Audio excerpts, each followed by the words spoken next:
Because if you are here, there's a good chance you have been living inside your inner world for far too long. The mind keeps turning back to what has already happened, then rushing ahead toward what has not yet arrived.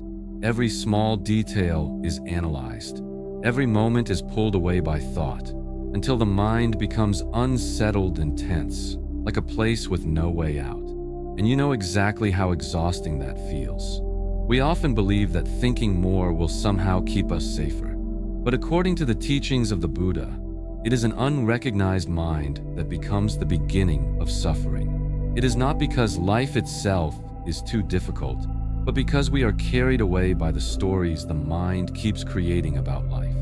When we do not see our own mind clearly, we live more in imagination than in reality. We suffer not because of what is happening, but because of what we are thinking about what is happening. And if at this moment you are ready to pause, ready to step out of that endless stream of thoughts and return to the peace of the present moment, then this video is for you. Today, we will gently walk through Buddhist teachings that help us stop living in the mind and begin returning to the life that is breathing right here. Lesson 1. Suffering does not come from life, but from the stories in the mind. Life itself is often very neutral. Each day passes with simple events unfolding. A sentence is spoken, a glance passes by, a situation arises, and then moves on. These things, on their own, do not carry suffering or peace. They are simply what is happening, but we rarely stop there. The moment an event appears, the mind steps in. The mind begins to interpret. The mind adds meaning. The mind brings in fear, worry, and desire. From that moment, suffering begins to take shape. An ordinary sentence can become a wound. A moment of silence can be understood as rejection. A small change can turn into a major threat. Not because the event itself is severe, but because the mind has placed a story on top of it. That story is often colored by old memories, old fears, and experiences that have not yet healed. When we live too long inside our own head, we no longer meet reality directly. We only meet the version that the mind has constructed. In the teachings of the Buddha, there is a truth that is simple yet profound. The mind leads all experience. What we feel, how we react, and how we suffer all begin in the mind. When the mind is covered by worry and imagination, the world feels heavy. When the mind is carried away by thought, everything becomes complicated. Not because life itself has changed, but because the way we see life has changed. You may have experienced this yourself. A careless comment stays with you all day. A single look makes you wonder what you did wrong. An unanswered message leads you to create countless assumptions.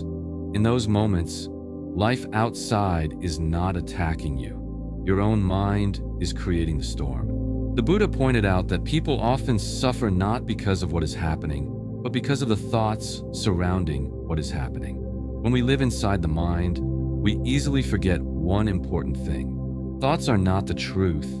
Thoughts are simply the mind's reactions to what is taking place. But when we do not see this clearly, we begin to believe that our thoughts are reality itself. We act based on assumptions. We defend ourselves against things that may not exist. We feel hurt by stories that have never been confirmed. And then we wonder why life feels so exhausting. In truth, life is not as heavy as we imagine. It is the mind that makes it heavy. When the mind is not seen clearly, it pulls us from one story to another.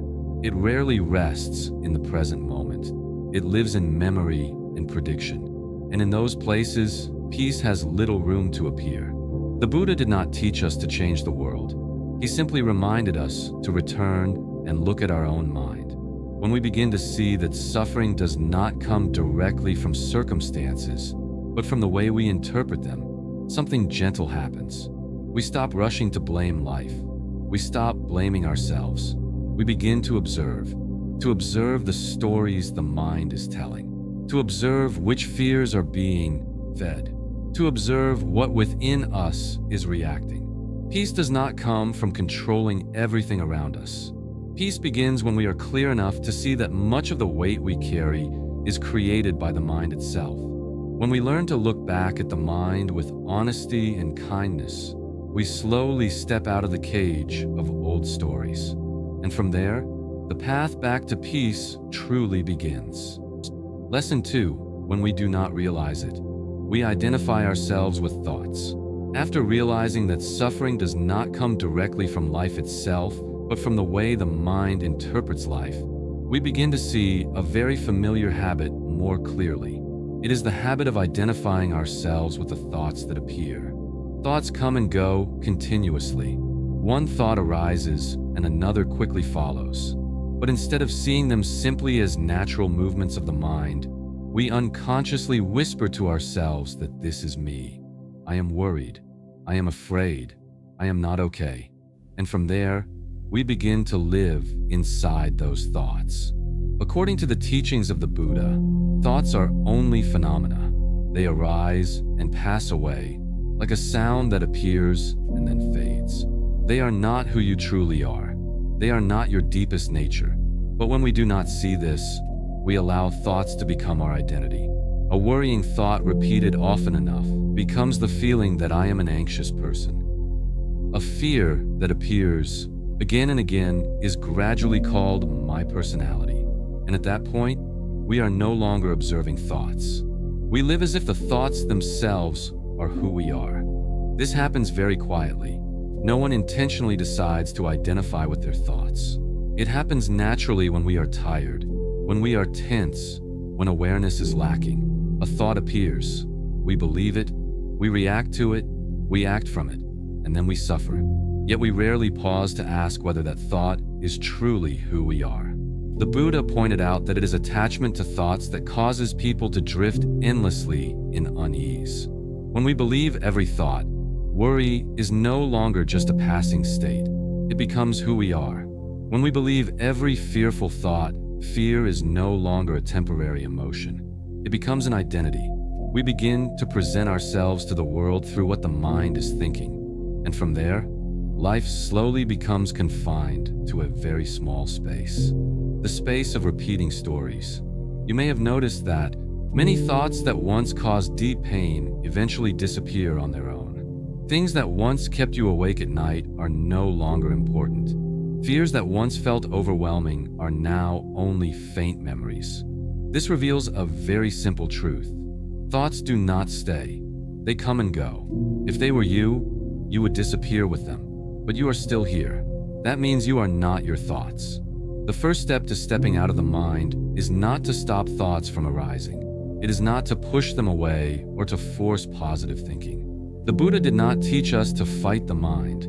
He taught us to learn how to see clearly. When a thought appears, we do not need to analyze whether it is right or wrong. We do not need to push it away. We simply notice quietly that there is a thought. This gentle recognition alone creates an important distance. Within that distance, the thought no longer controls you immediately. You are no longer swept away by the story it tells. You step back slightly and observe. And when you observe, you are no longer completely inside the mind. You begin to return to the position of the one who sees. This is the beginning of inner freedom. Not freedom from thoughts, but freedom from being led by them. As you practice this awareness each day, you gradually begin to feel a sense of lightness. Thoughts still come, but they no longer feel as heavy. They pass through without leaving deep traces. You do not need to become someone else. You only need to stop confusing yourself with what is passing through the mind. From here, the doorway out of the mind begins to open in a very natural way. Lesson 3. Peace exists only in the present moment. Peace is not something we find after everything is finally settled. It is not a reward given at the end of a day without problems. Peace appears only when the mind is truly present where the body is, right now, in this very breath. This is something very simple, yet often forgotten in daily life. According to the teachings of the Buddha, the past has already passed and the future has not yet arrived. Neither of them can be held. And yet the human mind spends most of its time living there. When the mind turns toward the past, it carries regret, remorse, and old images that have not been released. When it turns toward the future, it gives rise to worry, fear, and desire. Both directions pull the mind away from the present, the only place where life is actually happening. When the mind is not in the present, anxiety easily appears. Not because there is danger in front of us, but because the mind is building scenarios. Things that have not happened are felt as if they already have. Old memories are relived as if they are still here. In that state, the body begins to react. The breath becomes shallow. The body tightens. The mind slowly loses its natural sense of ease. When the mind returns to the present, something very different happens. The body begins to soften. The breath deepens on its own. The shoulders drop. A sense of safety slowly appears. Not because life suddenly becomes easier, but because the mind is finally in the right place. The Buddha pointed out that when the mind is fully present, understanding and ease can arise. The present moment has a very special quality. It is rarely too heavy. This minute, this second, is usually manageable. What overwhelms us is what the mind piles onto that moment. Interpretations, predictions, and repeating stories. When these layers are set down, the present becomes much simpler. This can be seen through the image of someone driving a familiar route. The body is driving. The eyes are looking ahead, but when they arrive, they cannot remember the roads they passed, the scenery on either side, or the turns they took. The entire journey happened inside thought. Many people are living this way. They are present in life, but they are not truly touching it. To live without touching life is to live in the mind. The mind keeps moving while the body is left behind. When this continues for a long time, people begin to feel empty and tired without knowing why. Not because of a lack of experiences, but because of a lack of presence. Not because life is poor, but because the mind does not stay with what is happening. Returning to the present does not require great effort. It does not demand complex techniques. It begins with very gentle attention. Attention to the breath as it moves in and out. Attention to the feeling of the feet touching the ground. Attention to the sounds arising around you. Each time you do this, the mind is drawn out of the stream of thought and placed back into reality. When practiced this way, thoughts may still appear, but they no longer occupy the entire space of the mind. They are like clouds drifting across a wide sky. The sky does not need to chase the clouds away. It simply remains, and the clouds move on. Peace is the same. It does not come from eliminating thoughts, but from no longer being carried away by them. When the present moment is felt clearly, another door slowly opens. We begin to notice the body more clearly. Small tensions, subtle movements, signals we once ignored. From this awareness, the journey of returning to the body begins. This is the next step that helps us step out of the mind and move more deeply into the life that is already here. Lesson 4. Returning to the body, the gateway out of the mind. There are moments when the mind becomes so loud that we no longer know what to do with it. One thought follows another. Worry piles upon worry. The more we try to control the mind, the more tangled it becomes. In moments like these, the Buddha did not advise us to think differently or search for a smarter answer. He gently pointed to a path that is very close, the path of returning to the body. The mind and the body are not separate. When the mind is restless, the body immediately tightens. The shoulders tense, the breath shortens, the chest feels heavy. The body reacts before we even realize what is happening. But this connection does not move in only one direction. If the mind can make the body tense, the body can also help the mind soften. This is something very practical and very grounded in Buddhist teaching. The Buddha taught people to return to observing the breath and bodily sensations, not to analyze them or gain more understanding. He taught this because the body always lives in the present moment. The mind can travel to the past and the future, but the body cannot. The body can only be here. When we place our attention on the body, we are naturally drawn out of the stream of thought. There is no need for complex philosophy, no need to understand many teachings. Simply feel the feet touching the ground. Simply listen to the breath moving in and out. Simply notice the sensations in the body right now. These things are very simple, yet they have the power to bring us back to reality. When we touch the body, we touch life as it is happening. Notice how, when you feel anxious, the breath often becomes shallow and fast. The body acts as if it is preparing to face a threat, even when there is no danger in front of you. When you breathe a little deeper and a little slower, a clear signal is sent inward. A signal that, in this moment, you are safe. And when the body receives that signal, the mind begins to calm as well. Returning to the body is not about forcing the body to relax. It is an act of permission. Permission to pause, permission to feel, permission to be here. When you slow your steps and feel each foot touching the ground, you are not only walking, you are returning. When you place a hand on your chest and feel the rhythm of the breath, you are not only breathing, you are present. The Buddha taught that within this very body lies the path to peace. Not somewhere far away, not in a special state, but right here, within ordinary sensations. When we learn to stay with the body, we are no longer pulled so deeply into the stories of the mind. Thoughts may still appear, but they no longer take up the entire space. There is something very important to understand. Returning to the body is not an escape from the mind. It is not a way to suppress emotions.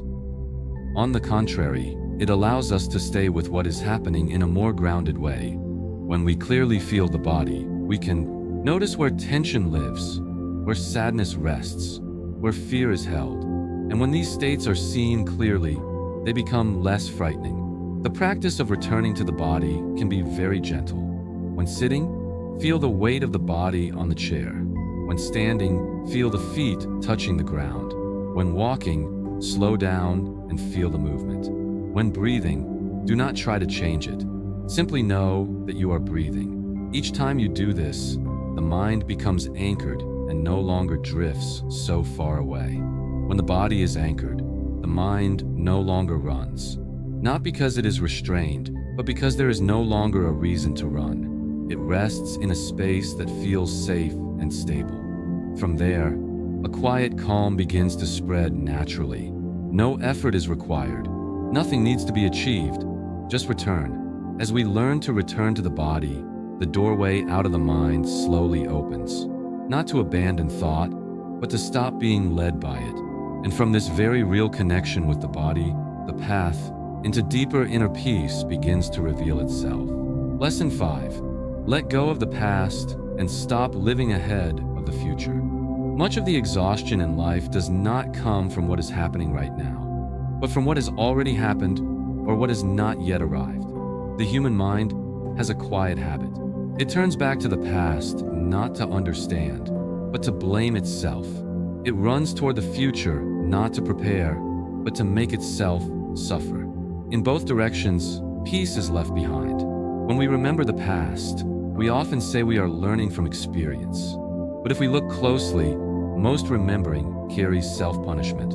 We replay a sentence again and again. We ask ourselves what we should have done differently. We blame ourselves for things that cannot be changed. The past becomes a place where we punish ourselves more than a place where we learn. And each time, old wounds are opened once again. In the same way, when we think about the future, we often believe we are preparing.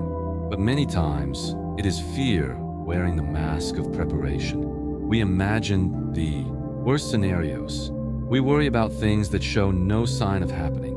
We suffer in advance for pains that have never appeared.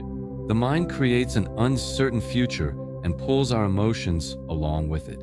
The body remains in the present, but the mind is already suffering in a place that does not exist. According to the Buddha's teachings, wisdom does not lie in holding on to everything, but in knowing when to let go. Letting go is not neglect. Letting go is seeing clearly what is still necessary and what only makes us heavier. The past has closed. The future has not yet opened. Only this moment is present, waiting to be lived fully. When we do not let go of the past, we carry old stories into the present. Every new situation is seen through an old lens. Every new relationship is shadowed by previous experiences. The present can no longer be seen as it truly is. When we do not let go of the future, we live in a state of prolonged tension. The mind is always on guard. The body rarely gets true rest. Letting go of the past does not mean denying what happened.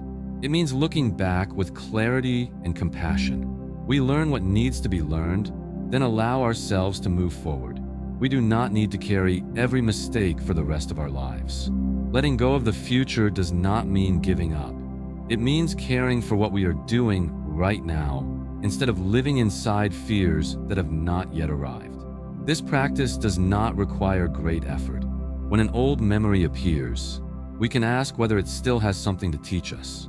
If the answer is no, we gently let it go.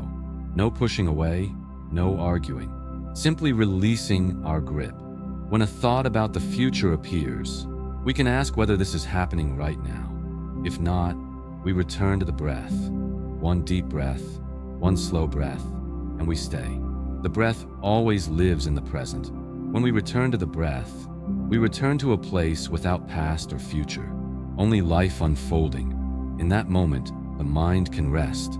Nothing needs to be solved. Nothing needs to be prepared. Just being here is enough. And that presence itself is a deep form of healing. Letting go is a gentle process. It does not happen all at once. Each time we notice that we are living in the past or the future and choose to return, we let go a little more.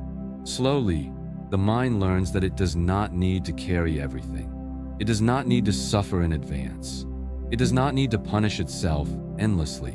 When the past is set down and the future is no longer pulled into the present, the mind becomes lighter. In that lightness, a new capacity appears, the ability to see things more clearly, without fear, without self-blame. From this clarity, insight begins to arise, and this becomes the next doorway, leading us deeper into understanding and inner peace. Lesson 6, Seeing Thoughts Clearly is seeing freedom.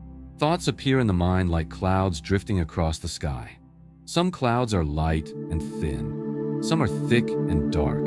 At times, the sky is clear. At other times, clouds keep gathering. Yet no matter what shape the clouds take, the sky itself is never harmed. The problem begins only when we forget that we are the sky and start chasing after every cloud that passes by. Most suffering does not come from having thoughts, but from how we react to them. When a thought appears, we often believe it immediately. We let it guide our emotions. We act as if it were absolute truth. From there, thoughts gain great power over our lives. The Buddha did not teach people to stop thoughts from arising. He taught people to learn how to see thoughts clearly.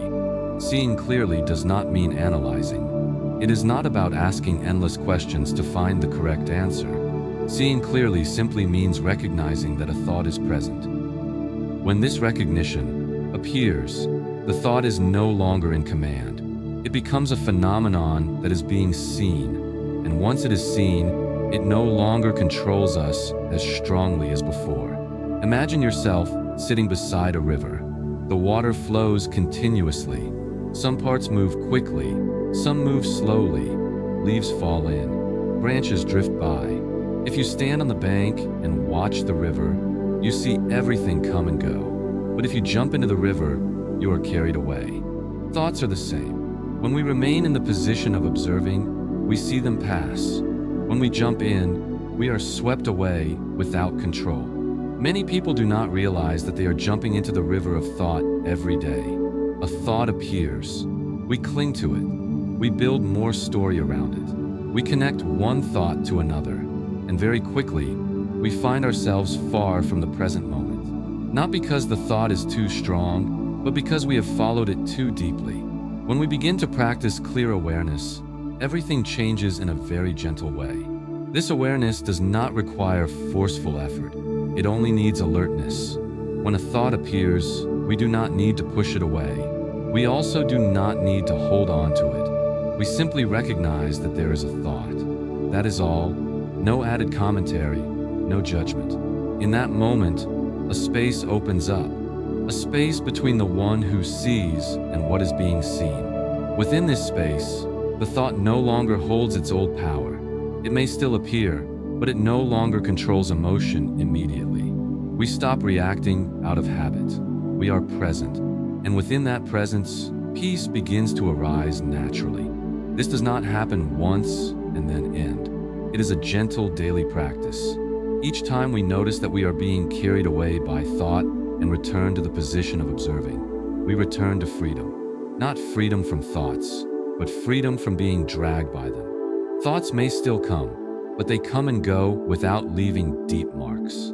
As thoughts gradually lose their power, the mind becomes more spacious. Things that once caused worry are now seen more clearly. Not every thought needs to be believed. Not every idea requires a reaction. We begin to distinguish between what is actually happening and the story the mind is telling. The distinction brings a very real sense of lightness. Peace is not a state without thoughts. Peace is when thoughts no longer dominate inner life. It is when we can sit quietly and watch the stream of thought flow by without needing to jump in. It is when we can remain on the bank with clarity and steadiness. The Buddha taught that when all arising and passing phenomena are seen clearly, we are no longer bound by them. To see thoughts clearly is to see an important part of ourselves, not in order to define who we are, but so that we no longer confuse ourselves with them. When confusion falls away, we are no longer pulled by every wave in the mind. From that steadiness, a very quiet freedom begins to appear, not loud, not dramatic, but deep enough to soothe the entire inner life. Lesson 7. Building peace. Each day, peace does not appear when life becomes less difficult. It does not arrive by chance on lucky days. Peace is something that is built little by little through the way we live each day, through very small choices that are repeated consistently. The Buddha did not teach people to search for a special state. He simply pointed to the path of caring for the mind in ordinary daily life. Morning is the first foundation of a day. The way we begin the morning often sets the rhythm for everything that follows. Many people reach for their phone the moment they open their eyes. Messages, news, and images flood the mind before we even notice our own breath. The mind is pulled away from the very first moment. Peace has no chance to settle before it is already disturbed. Slowing down just a little is enough. Nothing special is required. Just a few breaths before touching the outside world. That moment is enough to remind the mind that it has a place to return to. During the day, life continues to pull us in many directions through work, responsibilities, and unexpected situations. We cannot always choose what happens, but we can always choose how we are present with what happens. When we notice the mind becoming tense, we can pause for a few seconds. A very short pause, one deep breath, a simple recognition that we are here. There is no need to change the situation, no need to solve the problem immediately. Just pause and breathe. These pauses are like resting points along a long road. They keep us from being carried too far away. When practiced regularly, we begin to see that not every thought requires a response. Not every emotion needs immediate action. Awareness creates space. And within that space, the mind has a chance to return to balance. Evening is a natural time to look back on the day. Not to judge or blame ourselves, but to understand and to let go. Many people carry the entire day into their sleep. They carry unfinished words, unresolved tasks, and unacknowledged emotions. This makes it difficult for the mind to truly rest. The Buddha taught reflection with compassion, seeing clearly what was done well, what was left incomplete, and allowing everything to stop there. When we reflect with compassion, we are not trying to become perfect. We are simply learning to be honest with ourselves. We acknowledge small efforts. We notice moments when the mind was carried away, and we do not criticize. This gentleness allows the mind to release its weight before the next day arrives. Each evening becomes an opportunity to clear the mind before entering sleep. These practices do not require much time. They do not demand special conditions. They only require consistency. A morning that begins a little more slowly, a few pauses during the day, an evening reflection with kindness. Each action is small, but when cared for regularly, they form a stable foundation.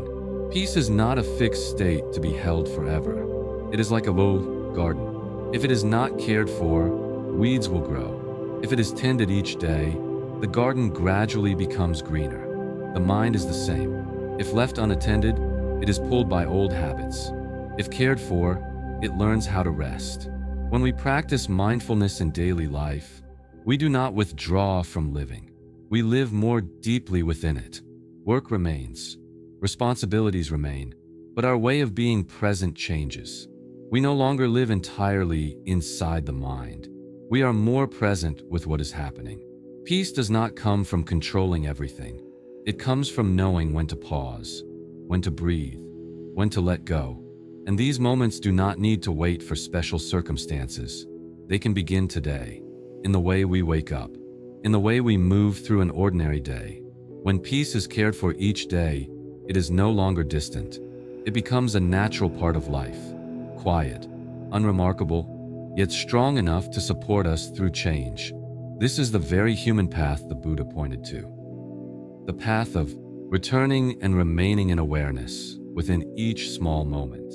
The journey you have just taken did not lead you to search for anything new. It gently guided you back from the endless stream of thoughts, back to the body that is present, to the breath moving in and out, and to the moment that is truly unfolding. From a constantly busy mind, we learn to return to the body.